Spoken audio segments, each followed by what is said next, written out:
दोस्तों नमस्कार। आज हम 70 बीपीएससी मेंस के लिए चर्चा करेंगे। बिहार के मौसम एवं जलवायु को प्रभावित करने वाले कारक, बिहार में मौसम जलवायु और साथ साथ बिहार में वर्षा का वितरण। हम तीन चीज़ देखेंगे और बाकी चीज़ जो है हम फिर भारत की जो जलवायु पढ़ाएंगे, मानसून पढ़ाएंगे, उसमें हम देखेंगे। आइए हम शुरू करते हैं। सबसे पहले भूमिका में आप लिखिएगा, बिहार भारत गणराज्य के पूर्वी भाग में स्थित है, जिसकी अंशासीय विस्तार 24-20-10 से 27-31-15 उत्तरी अंशांश है और जिसका देशांतरीय विस्तार 83-19-50 से 88-17-50। हम डिग्री सेकेंड नहीं बोले हैं, बहुत लोगों को दिक्कत होता है, आप लीजिएगा डिग्री सेकेंड है। तो यह स्थिति है, याद करने के लिए सीधे जो है हम बोल दिए हैं। तो यह स्थिति है। तो आप देशांतरीय और अंशांशीय विस्तार आप देख लिए हैं। साथ ही साथ बिहार जो है तीन ओर भारत के विभिन्न राज्यों से घिरा है, जैसे दक्षिण में झारखंड से, पूर्व में पश्चिम बंगाल से, पश्चिम में उत्तर प्रदेश से और उत्तर में नेपाल से घिरा हुआ है, जिसकी समुद्र तल से औसत ऊंचाई 152 मीटर है। यानी बिहार का समुद्र तल से औसत ऊंचाई 152 मीटर है। भूमिका में इसको लिखने के बाद अब नीचे आइएगा। अब बिहार के जलवायु और मौसम को प्रभावित करने वाले कौन कौन से कारक हैं, हम उसको देखेंगे पहले। उसके बाद जो है बिहार के जलवायु और मौसम को प्रभावित करने वाला कारक में हम कई पॉइंट दिए हैं, जिसमें अंशांशीय विस्तार पहले स्थान पर रखे हैं। किसी भी स्थान या क्षेत्र के जलवायु मौसम पर उसके अंशांशीय विस्तार अवस्थिति का बहुत बड़ा महत्वपूर्ण भूमिका होता है। बिहार के जलवायु और मौसम को भी उसकी जो अंशांशीय स्थिति है बहुत प्रभावित करता है। अब देखिए कैसे प्रभावित करता है, वह देखिए। जैसा कि आप जानते होंगे, बिहार उत्तरी अंशांश में 24 से 27 डिग्री के बीच स्थित है। यानी कर्क रेखा देखिए, पहले भूगोल देख लीजिए, पृथ्वी का मैप। यह 0 डिग्री जो है अंशांश है, जिसको विषुवत रेखा, भूमध्य रेखा कहते हैं। कर्क रेखा के दक्षिण में मकर रेखा होता है, 23.5 डिग्री पर, डिग्री को मकर रेखा कहते हैं। और ठीक उसके दक्षिण में दक्षिणी ध्रुव है। ठीक कर्क रेखा, विषुवत रेखा के उत्तर में कर्क रेखा होता है 23.5 डिग्री पे, और ठीक उसके उत्तर में उत्तरी ध्रुव होता है, सबसे ऊपर में ध्रुव होता है। बिहार जो है कर्क रेखा के ठीक ऊपर में 24 डिग्री पर है, जैसा कि आप जानते हैं। लेकिन बिहार के ठीक जो पड़ोसी दक्षिणी राज्य है झारखंड, यहाँ के शहर रांची से कर्क रेखा गुजरता है सीधा, यानी रांची से होकर कर्क रेखा गुजरता है, आप जानते होंगे। आप जानते हैं कि कर्क रेखा जो है, सूर्य जो है 21 मार्च को विषुवत रेखा पर लंबवत होता है और 23 सितंबर को, 21 मार्च और 23 सितंबर को सूर्य विषुवत रेखा पर लंबवत होता है। जब सूर्य विषुवत रेखा पर लंबवत होता है तो उसकी जो है वह जो है सर्वाधिक तापमान धरातल को देता है, सर्वाधिक तापमान। क्योंकि सूर्य यहाँ है, मान लीजिए सूर्य है, लंबवत होगा यहाँ विषुवत रेखा पर, विषुवत रेखा पर होगा, लंबवत होगा तो यहाँ सर्वाधिक तापमान होगा। अगर तिरछा होगा तो तापमान कम यहाँ पहुंचता है। सूर्य का तापमान उत्तरी ध्रुव पर शीतकाल क्यों पाया जाता है? क्योंकि सूर्य जो है सर्वाधिक तिरछा हो जाता है, मतलब बिल्कुल तिरछा हो जाता है। तो चूंकि सूर्य की जो किरणें हैं वायुमंडल के, यहाँ वायुमंडल है, ये धरातल है, याद रखिएगा, वायुमंडल है, ये धरातल है। सूर्य की किरणों को धरातल पर पहुंचने के लिए वायुमंडल की मोटी परतों से होकर गुजरना पड़ता है। सूर्य की किरणों का दुश्मन वायुमंडल में बहुत है। कौन कौन दुश्मन है? तो विभिन्न प्रकार की जो गैस है, कार्बन डाइऑक्साइड है, ओजोन गैस है, ऑक्सीजन है, जलवाष्प है, धूल कण है, ये सूर्य की किरणों का सबसे बड़ा दुश्मन है। वो धरातल पे जो है बड़ा नाकन नुक्कड़ के साथ जो पहुंचने देता है, उसका 34% भाग धरातल को प्राप्त होता है, पहुंचने देता है। तो जब सूर्य जो है विषुवत जब सूर्य जो है विषुवत रेखा पर लंबवत होगा, यानी यहाँ पे 0 डिग्री पे, तो सूर्य का सर्वाधिक तापमान यहाँ पहुंचेगा। क्यों? क्योंकि वायुमंडल की इतना ही परत को पार करके, मतलब कम परत को पार करके सीधे धरातल पहुंच जाता है। लेकिन अगर कर्क रेखा पे जाएंगे तो वायुमंडल के, या ध्रुव पर जाएंगे तो वायुमंडल को जो है यहाँ तक के वायुमंडल को पार करना पड़ेगा सूर्य की किरणों को। वायुमंडल की जो संगठक है वो सूर्य की किरणों का बहुत बड़ा विरोधी है, वो धरातल पर पहुंचने ही नहीं देता है, इसलिए ध्रुव पर तापमान कम होता है। अगर सूर्य की किरण तिरछी होगी तो निश्चित रूप से तापमान कम होगा, जैसे जैसे तिरछा होती जाएगी। अब देखिए, सूर्य मान लीजिए मकर रेखा पर 22 दिसंबर को लंबवत होता है। जब सूर्य यहाँ होगा तो ये उत्तरी ध्रुव पर क्या होगा, सूर्य की किरणें तिरछी हो जाती है कर्क रेखा के आसपास। कर्क रेखा तिरछी होगी तो तापमान कम प्राप्त होगा। जब तापमान इस क्षेत्र में कम प्राप्त होगा तभी तो भारत में शीतकाल रहता है 22 दिसंबर को। देखिए, सूर्य लंबवत होगा तो अधिकतम तापमान प्राप्त करेगा, और सूर्य जब तिरछा होने लगे तापमान कम होने लगती है। अब देखिए यहाँ 0 डिग्री 21 मार्च 30 सितंबर को सूर्य लंबवत होता है। 21 मार्च को सूर्य लंबवत होगा विषुवत रेखा पे, और 21 मार्च के बाद सूर्य उत्तरायण होने लगता है, यानी उत्तरी गोलार्ध की ओर जाने लगता है, उत्तरी इधर की ओर। और जाते जाते जाते 21 जून को वह कर्क रेखा पर सीधा चमकता है। जब कर्क रेखा पर चमकता है तो यहाँ के आसपास के तापमान अधिकतम हो जाते हैं, मैक्सिमम तापमान हो जाता है। तापमान मैक्सिमम हो जाएगा, और तापमान जब मैक्सिमम होगा तो बिहार में भी क्या होता है, तापमान अधिकतम हो जाता है। कब? 21 जून को। देखिए, तापमान बिहार में बढ़ना शुरू कब हो जाएगा? 21 मार्च को जैसे ही सूर्य विषुवत रेखा से उत्तर की ओर, कर्क रेखा की ओर, यहाँ सूर्य यहाँ है विषुवत रेखा, यहाँ से जैसे ही सूर्य इधर की ओर आ जाएगा, धीरे धीरे इस क्षेत्र का तापमान बढ़ना शुरू हो जाता है। तापमान बढ़ना शुरू हो जाता है, यही कारण है। और 21 जून को आकर सूर्य अधिकतम तापमान कर्क रेखा पर प्राप्त करता है। फिर 21 जून के बाद सूर्य जो है विषुवत रेखा की ओर चलने लगता है, और 23 सितंबर को जो है विषुवत रेखा पर लंबवत हो जाता है। और फिर 30 सितंबर के बाद जो है क्या होता है, सूर्य मकर रेखा की ओर चल जाता है। जब मकर रेखा की ओर आएगा तो इधर सूर्य की किरणें तिरछी पड़ती है, जिससे कम तापमान प्राप्त होता है, शीतकाल का आविर्भाव हो जाता है। तो बिहार का अंशासी विस्तार में देखेंगे तो 24 डिग्री से 27 डिग्री उत्तरी अंशास में पड़ता है, यानी कर्क रेखा के नजदीक है स्थित है। इसलिए बिहार में जब सूर्य उत्तरायण होता है, कर्क रेखा की ओर सूर्य आता है, तो बिहार में तापमान बढ़ने लगता है। और 21 जून को जब सूर्य कर्क रेखा पर होता है तो बिहार का तापमान अधिकतम रहता है। जून में 40 से 42 डिग्री जो है तक जो है पहुंच जाता है। और यही कर्क रेखा दक्षिण की ओर दक्षिणायन हो जाता है, 21 जून के बाद विषुवत रेखा पर आने लगता है, यानी 23 सितंबर को विषुवत रेखा पर आ जाता है, और फिर 22 दिसंबर को मकर रेखा पर चला जाता है। यहाँ शीतकाल का आविर्भाव हो जाता है। तो चूंकि इस कर्क अंशासी विस्तार का व्यापक प्रभाव है, बिहार कर्क रेखा के नजदीक है, इसलिए जब सूर्य कर्क रेखा की ओर आता है, यानी 21 मार्च के बाद कर्क रेखा की ओर आता है, बिहार का तापमान बढ़ने लगता है। जब 21 जून के बाद जब मकर रेखा की ओर जाता है तो बिहार का तापमान कम होने लगता है। तो बिहार के तापमान जो मौसम पर देखे ना कैसे अंशासी विस्तार का प्रभाव है। उसके बाद दूसरा है उष्ण तट से दूरी। देखिए, जैसा कि आप जानते हैं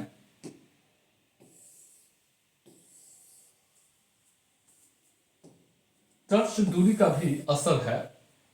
बिहार से समुद्र तट की दूरी 200 किलोमीटर है, और तटीय क्षेत्रों में जैसा कि जानते होंगे कि तटीय क्षेत्रों में जो है समकालीन प्रभाव होता है, न तो अधिक गर्मी न अधिक ठंडा पड़ता है। और जो क्षेत्र तट से जितना दूर जाएगा वहां तापमान में जो है जलवायु में विषमता अधिक पाई जाती है, अधिक विषमता पाई जाती है, अधिक विषमता। तो चूंकि बिहार से समुद्र की दूरी 200 किलोमीटर है, इसलिए बिहार की जो जलवायु है उसमें अधिक विषमता पाई जाती है। एक लंबी शीतकाल होगी, एक लंबी ग्रीष्मकाल होती है, 3 ऋतु पाई जाती है। वहाँ की जलवायु विषमता यानी 3 प्रकार की ऋतु पाई जाती है। अगर बम्बई में जाइएगा, चेन्नई में जाइएगा, कोलकाता में जाइएगा तो वहां आपको लगेगा कि कम ठंडा पड़ता है, कम गर्मी पड़ता है। यह स्थिति है। तटीय क्षेत्रों में तापमान जलवायु जो है समकालीन होता है, न अधिक ठंडा न अधिक गर्मी। लेकिन जैसे जैसे आप अंदर की ओर जाएंगे, धरातलीय आंतरिक भागों की ओर, वैसे वैसे आपको जलवायु में विषमता दिखेगी। शीतकाल स्पष्ट दिखने लगेगा, ग्रीष्मकाल स्पष्ट दिखने लगेगा। तो यह स्थिति है। उच्च आवाज, देखिए बिहार की जलवायु में उच्च आवाज का भी असर है। उच्च आवाज का यहाँ आशय भौतिक स्वरूप से। अब देखिए भौतिक स्वरूप से जो है यहाँ पर देखेंगे तो ये जो एरिया जो देख रहे हैं बिहार का, ये जो एरिया है यहाँ पर हिमालय का एरिया है, हिमालय पर्वतपातीय क्षेत्र है। यहाँ दार्जिलिंग का कुछ भाग जो है किशनगंज में प्रभाव पड़ रहा है। यहाँ छोटा नागपुर का पठार है, छोटा नागपुर का पठार है, यहाँ छोटा नागपुर का पठार है। तो ये सब जो है जो यहाँ, और ये जो एरिया जो देख रहे हैं छोटानागपुर पठार का उत्तरी हिस्सा है। ये सब जो है बिहार की जलवायु को प्रभावित करने का काम करता है, उच्च आवाज। अब देखिए ये छोटानागपुर पठार का उत्तरी हिस्सा है, उत्तरी हिस्सा है, और हिमालय पर्वत के जो है शिवालिक श्रेणी का दक्षिणी विस्तार है। और यहाँ भी दार्जिलिंग के आसपास का जो हिमालय पर्वत का ही विस्तार जो है किशनगंज के आसपास थोड़ा बहुत है। तो ये जो है जलवायु को जो है, जो आप भौतिक स्वरूप देखे हैं, बिहार के जलवायु को प्रभावित करता है। अब हिमालय, ये अब छोटानागपुर पठार के उत्तरी हिस्सा होने के कारण क्या होता है कि अरब सागर की शाखा की मानसून हमले के वृष्टि छाया प्रदेश में पड़ता है। क्योंकि अरब सागर की जो मानसून की शाखाएं है 3 भागों में पड़ती है। एक तो सीधे केरल के पास से देश में प्रवेश करती है, एक क्या करता है नर्मदा तापी की नदी, नर्मदा के घाटी से जो है प्रवेश करती है, और एक जो है नर्मदा के घाटी वाला ही क्या करता है, एक भाग जो है छोटानागपुर पठार पा जाता है, अरब सागर की शाखा, और छोटानागपुर पठार पर जो है प्राप्त वर्षा करता है। छोटानागपुर पठार की उत्तरी हिस्सा है, यानी यहाँ पर वर्षा हवाएं जो है नीचे उतरती है। जब हवाएं नीचे उतरती है तो वहाँ वर्षा नहीं होती है, वहाँ की जलवायु शुष्क हो जाता है। इसलिए हिमालय के बिहार के जो दक्षिणी सीमांत पठारी क्षेत्र है वह वृष्टि छाया प्रदेश में पड़ता है, छोटानागपुर पठार की वृष्टि छाया प्रदेश में, इसलिए यहाँ वर्षा नहीं हो पाती है। लेकिन दक्षिणी शिवालिक जो है बिहार के पश्चिमी चंपारण जो है शिवालिक श्रेणी का भाग है, हिमालय पर्वतपदीय क्षेत्र है, समझ रहे हैं, तो यहाँ पर्याप्त वर्षा भी होती है। और ये भी हिमालय का ही थोड़ा सा क्षेत्र है, यहाँ पर्याप्त वर्षा होती है। लेकिन अब देखिए ये जो है बिहार के दक्षिणी भाग जो है अपेक्षाकृत ऊंचा है, और साथ ही साथ ये पार्ट भी पश्चिमी चंपारण के जो है शिवालिक श्रेणी का पार्ट भी अपेक्षाकृत ऊंचा है, पहाड़ है, सोमेश्वर श्रेणी दिख रहे हैं। तो आप जैसा कि जानते होंगे कि नीचे से ऊपर की ओर तापमान में गिरावट, धरातल से ऊपर की ओर अगर बढ़ेंगे, धरातल से ऊपर की ओर जो है ऊंचाई के साथ तापमान में गिरावट होती है। जैसे जैसे आप गया, औरंगाबाद, अरवल आप जाएंगे तो ठंडे के दिनों में उस ऊपर में तापमान कम होता जाता है, तापमान कम होता जाता है। शीतकाल में तो और गिर जाता होगा। ठीक सोमेश्वर श्रेणी के आसपास तापमान में कम हो जाता होगा, लेकिन मैदानी क्षेत्रों में जो है तापमान यथेष्ट रहता है। ऊंचाई के साथ साथ ताप, मतलब बिहार के जो क्षेत्र अधिक ऊंचा है वहां तापमान कम हो रहता है, और जो नीचा है वहां तापमान अधिक रहता है। साथ ही साथ वृष्टि छाया प्रदेश में कुछ क्षेत्र है, कुछ हिमालय पर्वतपाती क्षेत्र का भाग है तो यहाँ पर्याप्त वर्षा करता है, और यह जो है पवनों की दिशा में पड़ता है, यह वृष्टि छाया प्रदेश में पड़ता है तो कम वर्षा प्राप्त होता है। तो ऊंचावाच भी किसी क्षेत्र की जो है तापमान, वर्षा, वायु को प्रभावित करता है। उसके बाद जो है हवाएं एवं पवने, बिहार के जलवायु को हवाएं और पवने जो है प्रभावित करती है। अब जैसे कि ग्रीष्म काल में दक्षिण पश्चिम मानसून की हवाएं जो है बिहार में पर्याप्त वर्षा करती है। बिहार में होने वाली वर्षा का 88.7% दक्षिण पश्चिम मानसून से होती है, मानसून से होती है। साथ ही साथ शीतकाल में क्या होता है कि भूमध्य सागर से आने वाली शीतोष्ण चक्रवात से भी कभी काल वर्षा हो जाती है, यह स्थिति है। उसके बाद पर्वत श्रेणी की उपस्थिति और प्रभाव। देखिए बिहार में जो पर्वत श्रेणी है उसका पर्वत श्रेणी, दो प्रकार के पर्वत को हम चर्चा करेंगे, छोटानागपुर के पठार और एक हिमालय पर्वत। यहाँ पर जो है हिमालय पर्वत है और ये जो है छोटानागपुर के पठार है। और देखिए कैसे जो है भारत बिहार की जलवायु को प्रभावित करता है।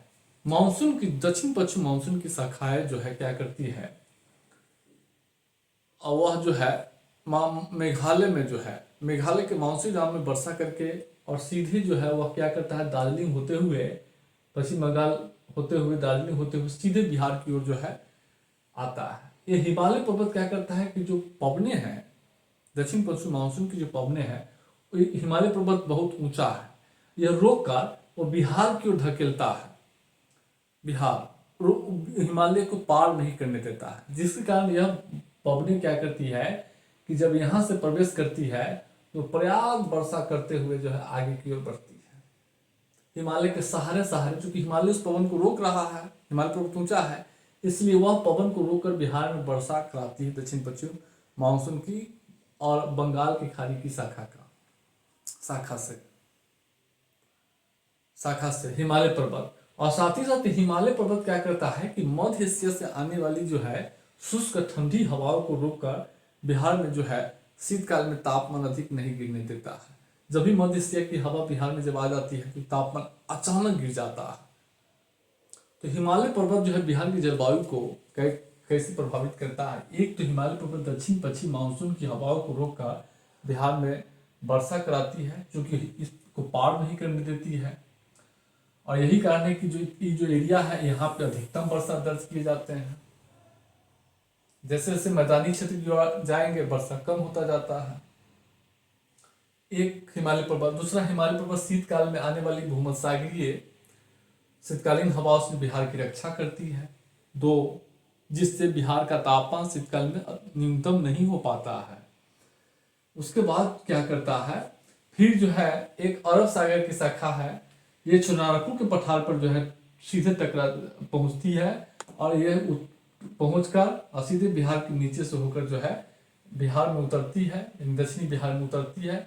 नीचे उतरने का पर्याप्त वर्षा नहीं करती है। यही कारण है कि दक्षिणी बिहार में वर्षा कम होती है।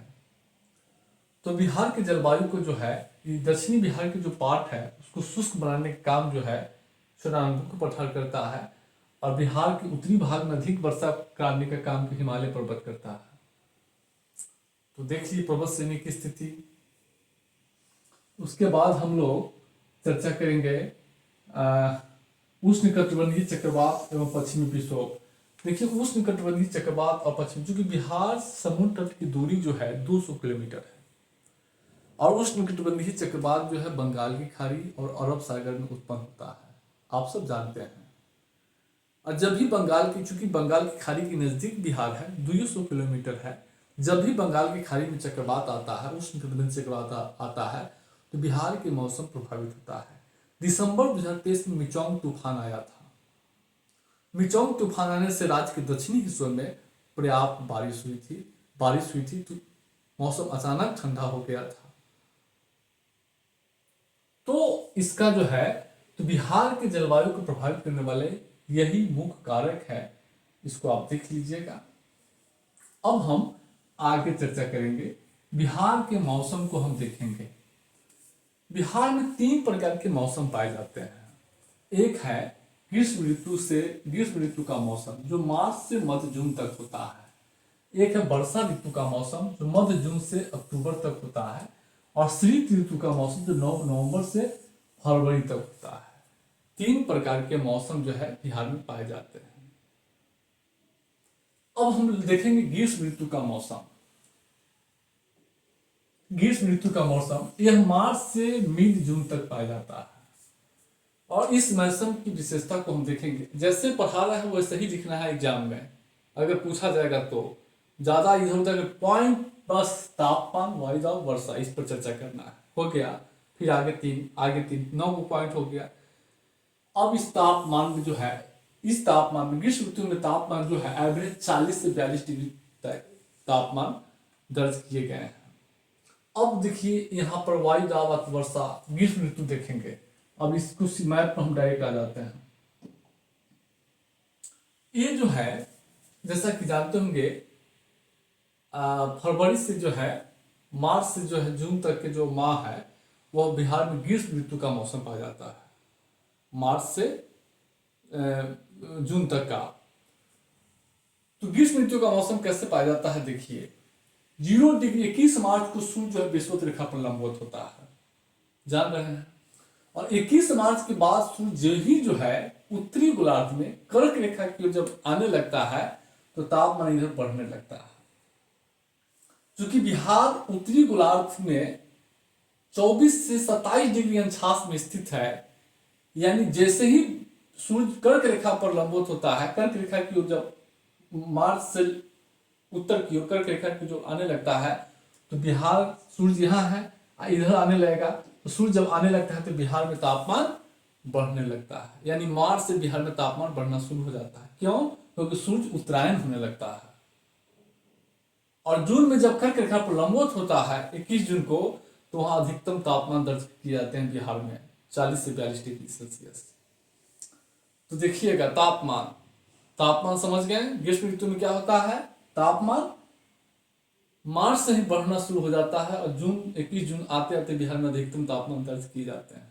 और जैसे ही सूर्य जो है 21 जून के बाद जो है लंबवत विषुवत रेखा की ओर आने लगता है, दक्षिणायन हो जाता है, तापमान बिहार में कम होने लगता है। तो आगे बताएंगे। अब इस काल में तापमान देख लीजिए। वायुदाब देखिए, तापमान वायुदाब में सीधा विपरीत संबंध होता है। तापमान अधिक होगा तो वायुदाब कम होगा, वायुदाब कम होगा तापमान कम होगा, वायुदाब उच्च होगा। तो चूंकि मार्च से सूर्य 21 मार्च के बाद सूर्य उत्तरायण होने लगता है, इसलिए तापमान जब बढ़ने लगेगा बिहार में तो वायुदाब क्या होने लगेगा, कम होने लगता है। 21 जून को जो है आकर बिहार में अधिक मतलब उच्च वायुदाब की दशाएं विकसित हो जाती है। क्योंकि 21 जून को सूर्य कर्क रेखा पर लंबवत होता है, इसलिए अधिकतम तापमान होता है, तापमान अधिक होगा तो वायुदाब निम्न होगा ही। तापमान अधिकतम तो वायुदाब निम्न होगा। तापमान वायुदाब में विपरीत संबंध होता है। जब तापमान उच्च होगा वायुदाब निम्न, जब तापमान निम्न होगा तो वायुदाब उच्च। और इस काल में वर्षा की स्थिति देखिएगा। तो इस काल में जो है वर्षा जो है दक्षिणी बिहार में मानसून पूर्व वर्षा से मानसून पूर्व पवनों से थोड़ा बहुत वर्षा हो जाती है, वो बौछार के रूप में होता है। अब वर्षा कैसे होती है, अधिकतम तापमान के कारण धरातल गर्म हो जाता है, गर्म होकर ऊपर उठती है, हल्का फुल्का बारिश जो है कर देती है। क्योंकि जब हवाएं गर्म होगी तो ऊपर जाएगी तो ठंड उसका संग्रहण होगा और तुरंत हल्का फुल्का बारिश होगी। पूर्व मानसून काल में हल्का फुल्का बारिश होती है। इस वर्षा को बिहार में बसंत ऋतु की वर्षा कहते हैं। बसंत ऋतु की वर्षा स्टॉर्म शावर कहते हैं। तो और इसी वर्षा को केरल में जो है आम्र वर्षा कहते हैं। ये स्थिति है। तो ग्रीष्म ऋतु आप समझ गए। अब हम लोग ग्रीष्म ऋतु, वर्षा ऋतु मध्य जून से मध्य अक्टूबर तक आता है। अब देखिए मध्य जून से वायुदाब देख लिए ग्रीष्म ऋतु में। देखिए इसी समय जो है क्या होता है कि जब ग्रीष्म ऋतु में ही तापमान अधिकतम हो जाता है तो धरातल पे स्थानीय तूफान लू चलने लगता है। ऐसी तूफान को असम पश्चिम बंगाल में काल बैसाखी कहते हैं। और वर्षा जो है 88.8 मिलीमीटर होता है। तो अब हम आगे चर्चा करेंगे वर्षा ऋतु। सब मैप का ही खेला है वर्षा ऋतु। अब जो है वर्षा ऋतु जैसा कि मध्य जून से मध्य अक्टूबर तक बिहार में जो मौसम पाया जाता है उसको वर्षा ऋतु का मौसम कहते हैं। इस मौसम में वर्षा ऋतु को देखेंगे कैसे, तापमान देखेंगे। तो चूंकि आप पहले ही जानते हैं कि मध्य जून से मध्य अक्टूबर तक वर्षा ऋतु का मौसम जो है बिहार में पाया जाता है। जून माह में सूर्य जो है कर्क रेखा पर लंबवत रहता है। 21 जून को तापमान अधिकतम रहता है बिहार में मध्य जून से, तो अधिकतम तापमान होगा बिहार में। लेकिन 21 जून के बाद तापमान में क्या होती है, सूरज दक्षिणायन होने लगता है, विषुवत रेखा की ओर आने लगता है, फिर दक्षिणी ध्रुव मकर रेखा की ओर आने लगेगा। तो 21 जून को जब सूर्य कर्क रेखा पर लंबवत होता है तो बिहार में अधिकतम तापमान रहता है, और 21 जून के बाद बिहार में तापमान धीरे धीरे गिरावट, जैसे जैसे सूर्य जो है विषुवत रेखा की ओर पहुंचेगा वैसे वैसे तापमान कम होने लगता है। 30 सितंबर को तो और कम हो जाता है, बिहार में तापमान कम हो जाता है, लेकिन बहुत कम नहीं हो पाता है क्योंकि बिहार विषुवत रेखा नजदीके हैं भारत के, इसलिए बहुत कम नहीं हो पाता है। तो जब आप यहाँ क्या होता है कि जब सूर्य जो है विषुवत कर्क रेखा पर लंबवत होता है तो यहाँ तापमान अधिकतम होता है बिहार में। अधिकतम तापमान होता है तो क्या होता है अधिकतम तापमान, लेकिन जब सूर्य दक्षिणायन होने लगता है 21 जून के बाद तो तापमान कम होने लगता है। यह ग्रीष्म ऋतु में तापमान की स्थिति बताए। अब वर्षा की स्थिति बताते हैं, वायुदाब की स्थिति। जब सूर्य के जून माह में सूर्य कर्क रेखा पर लंबवत होता है, यहाँ तापमान अधिकतम होता है, या सूर्य बिहार कर्क रेखा के नजदीक है इसलिए यहाँ तापमान अधिकतम होता है। तापमान अधिकतम होगा तो वायुदाब क्या होगा, निम्न वायुदाब होती है। बिहार में निम्न वायुदाब होगा, निम्न वायुदाब होगा, निम्न वायुदाब होती है।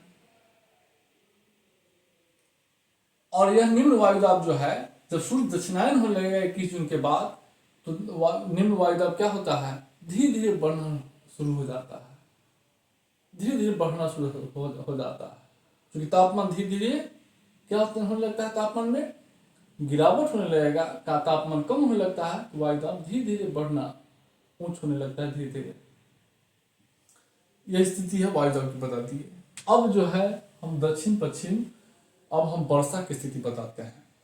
जून माह में सूर्य कर्क रेखा पे लंबवत होता है, आप जान गए लंबवत होता है क्योंकि बिहार कर्क रेखा के आसपास है। जब बिहार कर्क रेखा के आसपास है तो यहाँ पर निम्न वायुदाब की विकसित हो जाती है। तो हवाएं क्या करती है, हवाएं की जो दिशा होती है उच्च वायुदाब से निम्न वायुदाब की ओर हवाएं चलती है, निम्न वायुदाब से उच्च वायुदाब से निम्न, यानी उच्च से निम्न की ओर हवाएं चलेगी। हवाएं उच्च वायुदाब से निम्न वायुदाब की ओर हवाएं चलती है। क्योंकि यह स्थल है और हिंद महासागर जो है, आप देखेंगे हिंद महासागर में इस समय तापमान अपेक्षाकृत कम हो रहता है, क्योंकि स्थल और जल के तापमान में विपरीत संबंध होता है, याद रखिएगा। तो यहाँ हिंद, चूंकि यहाँ पर हिंद महासागर है, यहाँ विषुवत रेखा देख रहे हैं ना, यहाँ पे हिंद महासागर है एरिया में, यहाँ पे सूर्य यहाँ पहुंच गया है तो स्वाभाविक है कि यहाँ तापमान कम होगा। तो तापमान कम होगा तो यहाँ वायुदाब क्या होगा, वायुदाब उच्च होगा और हवाएं उच्च वायुदाब से निम्न वायुदाब की ओर चलती है। तो हवाएं जो है यहाँ से सीधे कर्क रेखा की ओर चलने लगती है, क्योंकि कर्क रेखा पर क्या होता है, निम्न वायुदाब रहती है। क्योंकि ये हवाएं समुद्र से आती है, इसमें पर्याप्त आर्द्रता होती है, और समुद्र से आने के कारण क्या होती है कि हिमालय पर्वत यहाँ पर इसको रोकता है। हिमालय पर्वत जो है उसको ऊपर उठाता है और पार नहीं करने देता है। जब हवाएं ऊपर उठेगी तो ठंडा होगी, ठंडा होकर पर्याप्त वर्षा प्रदान करती है। यही कारण है कि अरब सागर की शाखा और बंगाल की खाड़ी, देखिए भारत में दक्षिण पश्चिम मानसून की 2 शाखाएं हैं। केरल के पास जो है यह शाखा टकराती है, पश्चिमी घाट से टकरा के 2 भागों में बढ़ती है, और एक शाखा बंगाल की खाड़ी और एक शाखा अरब सागर की शाखा से जो है के रूप में जो है आ जाती है। हिमालय पर्वत की जो है भारत की जो प्राद्वीपीय पठार है उसकी स्थिति ऐसे देखेंगे, ऐसे है। यहीं से दक्षिण पश्चिम मानसून हवाएं जो है क्या होती है, यहाँ पर क्या होता है कि सूर्य कर्क रेखा पर 21 जून को लंबवत रहता है, यानी अधिक तापमान रहता है। तापमान यहाँ अधिक होगा तो वायुदाब निम्न होगा। और यहाँ समुद्र है, ये एरिया समुद्र रहता है, ये एरिया जो है देख रहे हैं यहाँ समुद्र है। और ये 21 जून है, सूर्य चमक रहा है यहाँ पे, तो यहाँ पे वायुदाब उच्च है और यहाँ निम्न है। तो हवाएं इधर से आना मानेगी, ये हवा समुद्र से आती है, उसमें पर्याप्त नमी होती है और इसको जो है केवल रोकने वाला मिल जाए तो एक पश्चिमी घाट रुकता है, एक जो है म्यांमार की जो है जो म्यांमार की जो पहाड़ी है वहां रुकता है। वहां से दो भागों में बट के वह जो है मेघालय में आ जाता है, और मेघालय से फिर वर्षा करती है मेघालय मानसीराम में मैक्सिमम, और उसके बाद नीचे उतर कर फिर जो है वह जो है हिमालय पर्वत उसको रोकता है। हिमालय पर्वत रोकता है तो दार्जिलिंग होते हुए सीधे बिहार में जो है आ जाता है। तो चूंकि ये सीधे बिहार में जब ऐसे आएगा, हिमालय पर्वत उसको रोक देता है, तो सीधे आएगा यहाँ पर्याप्त, हिमालय पर्वत रोकता है तो ये सीधे वर्षा प्राप्त करते हुए चला जाता है पूर्वी यूपी सीधे। जैसे जैसे जैसे किशनगंज में इतना वर्षा होगा वहां इतना वर्षा नहीं, यहाँ कम होगा, यहाँ कम होगा, यहाँ कम होगा। लेकिन यहाँ अधिकतम वर्षा इसलिए होता है कि जो अरब सागर की शाखा जो सुरनारपुर के पठार पर टकराता है वो नीचे उतर के यहाँ जाके मिल जाता है, इससे जो है यहाँ पर्याप्त वर्षा हो जाता है, दोनों शाखा मिलता है। तो वर्षा ऋतु में देखेंगे बिहार में दक्षिण पश्चिम मानसून, बिहार में आप इसको सुन लीजिए, वर्षा ऋतु में क्या होता है कि बिहार में जून के माह में मैक्सिमम अधिकतम तापमान रहता है, अधिकतम तापमान के कारण उच्च निम्न वायुदाब की दशा विकसित हो जाती है, जबकि हिंद महासागर बंगाल की खाड़ी के आसपास उच्च वायुदाब की शाखाएं रहती है। इसलिए बंगाल की खाड़ी की शाखा जो है क्या करती है, बिहार की तरफ गंगा के मैदान की ओर सीधे आने का प्रयास करती है। क्यों? क्योंकि हवा उच्च वायुदाब से निम्न वायुदाब की ओर बढ़ती है। जब आती है तो हिमालय पर्वत उसको रोक देती है, और हिमालय पर्वत रोक कर क्या करती है, ऊपर उठाती है, और जब हवाएं ऊपर उठेगी तो पर्याप्त वर्षा करते हुए सीधे वह जो है धर्मशाला के निकट हिमाचल प्रदेश तक चली जाती है। समझ रहे हैं? यही कारण है कि बिहार में जो होने वाली वर्षा है वह जून से लेकर सितंबर तक जो है उसका वर्षा जो है 88% होती है। बिहार में कुल वर्षा का 88.7% दक्षिण पश्चिम मानसून से होती है। लेकिन मानसून की ये अरब सागर से होती है, लेकिन एक बंगाल की खाड़ी की शाखा से होती है, लेकिन एक अरब सागर की शाखा है जो यहाँ से टकराता है, लेकिन ये छोटानागपुर के पठार पर पहुंचती है, बिहार में नीचे उतरती है। इसलिए बिहार का ये पार्ट जो है दक्षिण सीमांत पठार क्षेत्र जो है वृष्टि छाया प्रदेश में होता है, इसलिए कम वर्षा होता है, लेकिन फिर धीरे धीरे यहाँ पर मार करता है पश्चिमी चंपारण में, इसलिए यहाँ पर अधिकतम वर्षा हो जाता है, यहाँ दोनों मिल जाता है। तो वर्षा ऋतु को आप देख लीजिए कैसे होती है। अब एक शीत ऋतु है, अब शीत ऋतु को भी समझ लीजिए। अब नवंबर से लेकर फरवरी तक शीत ऋतु पाया जाता है बिहार में। अब इस काल शीत ऋतु में देखेंगे सूर्य जो है क्या करता है, 23 सितंबर के बाद मकर रेखा की ओर आने लगता है। 22 दिसंबर को सूर्य मकर रेखा पर आ जाता है। 22 दिसंबर को मकर रेखा पर आ जाएगा तो सूर्य की यहाँ से बहुत तिरछा हो जाती है, जिस कारण यहाँ तापमान 7 से 8 डिग्री सेल्सियस हो जाता है। तापमान 7 से 8 डिग्री हो जाता है, और वायुदाब जो है यहाँ उच्च वायुदाब की दशा विकसित हो जाती है। क्यों? क्योंकि तापमान कम होगा तो वायुदाब उच्च होगा।